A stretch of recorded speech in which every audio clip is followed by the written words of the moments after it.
മനുഷ്യജീവിതത്തിലെ ഏറ്റവും വലിയ നിഗൂഢതയും അതേസമയം ഏറ്റവും നിഷേധിക്കാനാവാത്തതുമായ അനിവാര്യതയാണ് മരണം. ജനനം പോലെ തന്നെ പ്രകൃതിദത്തമായ ഒരു പ്രതിഭാസമാണെങ്കിലും മരണത്തെക്കുറിച്ചുള്ള ചിന്തകൾ എപ്പോഴും മനുഷ്യനിൽ ഭയവും ജിജ്ഞാസയും നിറച്ചിട്ടുണ്ട്. നൂറ്റാണ്ടുകളായി തത്വചിന്തകരും ശാസ്ത്രജ്ഞരും സാധാരണക്കാരും ഒരുപോലെ ഉത്തരം തേടുന്ന ഒരു പ്രധാന ചോദ്യമുണ്ട്. മരണത്തിലേക്കടുക്കുന്ന ഒരാൾക്ക് അതേക്കുറിച്ച് മുൻകൂട്ടി എന്തെങ്കിലും സൂചന ലഭിക്കുമോ? പുരാതന കാലം മുതൽക്കേ മരണത്തെ ചുറ്റിപ്പറ്റി നിരവധി അമാനുഷിക കഥകളും മിഥ്യാധാരണകളും ലോകമെമ്പാടും നിലവിലുണ്ടായിരുന്നു.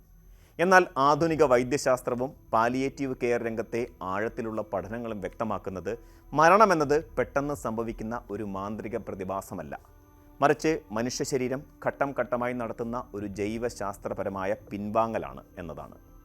ജീവിതത്തിൻ്റെ അവസാന നാളുകളിലേക്ക് പ്രവേശിക്കുമ്പോൾ മനുഷ്യ ശരീരവും മനസ്സും അതിൻ്റെ അന്ത്യം അടുത്തിരിക്കുന്നു എന്നതിൻ്റെ കൃത്യമായ അടയാളങ്ങൾ നൽകാൻ തുടങ്ങും. ഭയപ്പെടേണ്ട ഒന്നായല്ല, മറിച്ച് ജീവൻ്റെ സ്വാഭാവികമായ ഒരു പരിണാമ പ്രക്രിയയായി ഇതിനെ ശാസ്ത്രം വിലയിരുത്തുന്നു. മരണത്തിന് ഏകദേശം 7 ദിവസങ്ങൾക്ക് മുൻപ് ശരീരം പ്രകടിപ്പിച്ചു തുടങ്ങുന്ന അത്തരം ജൈവികവും ന്യൂറോളജിക്കലുമായ മാറ്റങ്ങളെക്കുറിച്ചുള്ള ആഴത്തിലുള്ള അന്വേഷണം മരണത്തെക്കുറിച്ചുള്ള നമ്മുടെ കാഴ്ചപ്പാടുകളെ തന്നെ മാറ്റിമറിക്കാൻ പോകുന്നതാണ്. മരണത്തിലേക്ക് അടുക്കുന്ന വ്യക്തികളിൽ കാണപ്പെടുന്ന പ്രത്യേക മാനസികാവസ്ഥകളെക്കുറിച്ച് വൈദ്യശാസ്ത്രം ഗൗരവമായി പഠിക്കുന്നുണ്ട്. ജേണൽ ഓഫ് ക്ലിനിക്കൽ ഓൺകോളജി പോലെയുള്ള പ്രമുഖ അന്താരാഷ്ട്ര മെഡിക്കൽ ജേണലുകളിൽ പ്രസിദ്ധീകരിച്ച പഠനങ്ങൾ വ്യക്തമാക്കുന്നത് ഗുരുതരമായ രോഗാവസ്ഥകളിലൂടെ കടന്നുപോകുന്ന പല രോഗികളും തങ്ങളുടെ മരണസമയം അടുത്തിരിക്കുന്നതായി ആഴത്തിൽ തിരിച്ചറിയുന്നു എന്നാണ്. ഇതിനെ മെഡിക്കൽ ലോകം അന്ത്യകാല അവബോധം അഥവാ നിയർ ഡെത്ത് അവെയർനെസ് എന്ന് വിളിക്കുന്നു.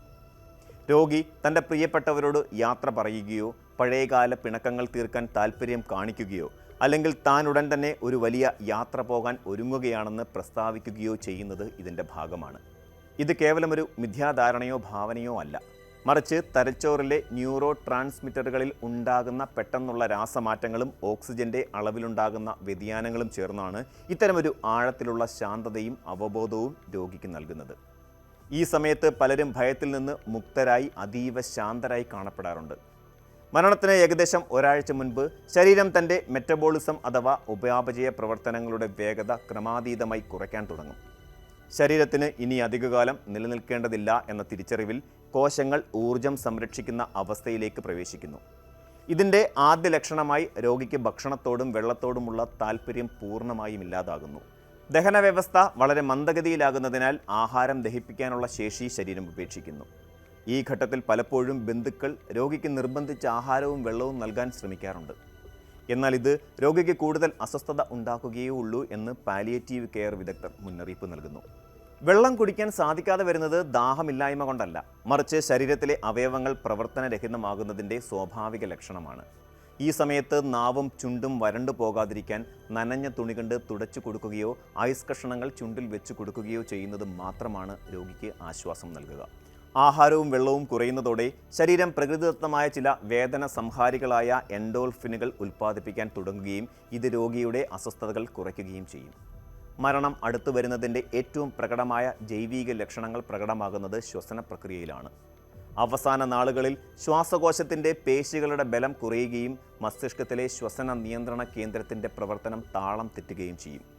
ഈ സമയത്ത് രോഗിയുടെ ശ്വസനത്തിൽ പ്രകടമായ ഒരു താളം പ്രകടമാകും.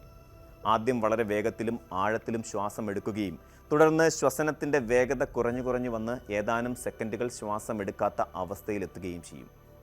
ഈ പ്രത്യേക ശ്വസന രീതിയെയാണ് വൈദ്യശാസ്ത്രത്തിൽ ചെയിൻ സ്റ്റോക്സ് ശ്വസനം എന്ന് വിളിക്കുന്നത്. ഈ ശ്വസന ചക്രത്തോടൊപ്പം തന്നെ മറ്റൊരു പ്രധാന ലക്ഷണമാണ് ഡെത്ത് റാറ്റിൽ എന്ന് വിളിക്കപ്പെടുന്ന ശബ്ദം. രോഗിക്ക് തൊണ്ടയിലുള്ള ഉമിനീരോ കഫമോ ചുമച്ചു കളയാനോ വിഴുങ്ങാനോ ഉള്ള ശേഷി നഷ്ടപ്പെടുന്നു.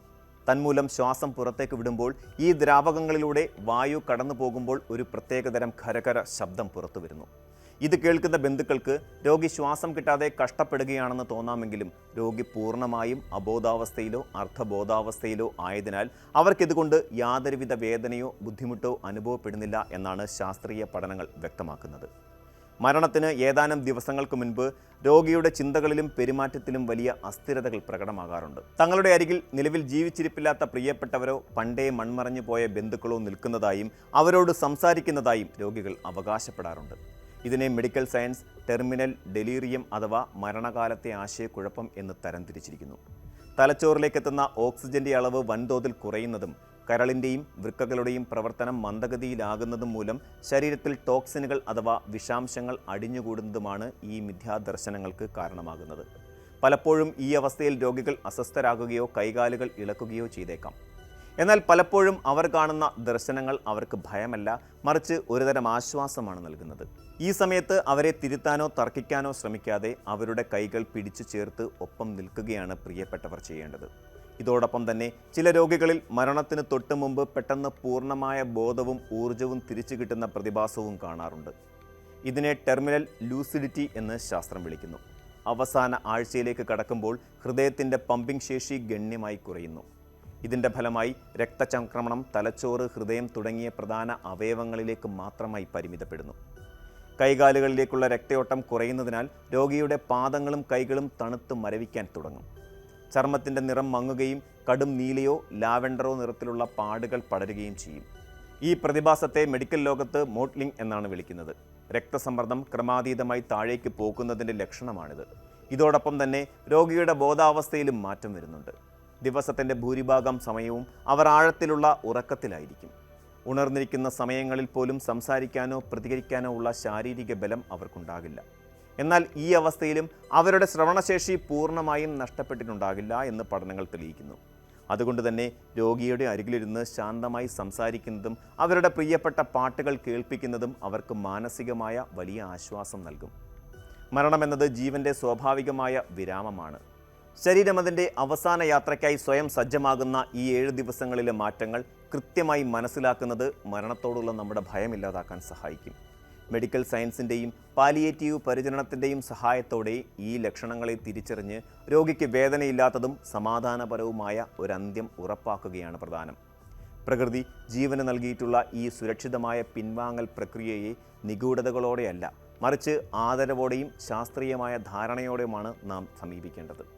അവസാന നിമിഷങ്ങളിൽ പ്രിയപ്പെട്ടവരുടെ സാന്നിധ്യവും സ്പർശനവും നൽകുക എന്നത് മാത്രമാണ് അവർക്കായി നമുക്ക് ചെയ്യാൻ കഴിയുന്ന ഏറ്റവും വലിയ കാര്യം.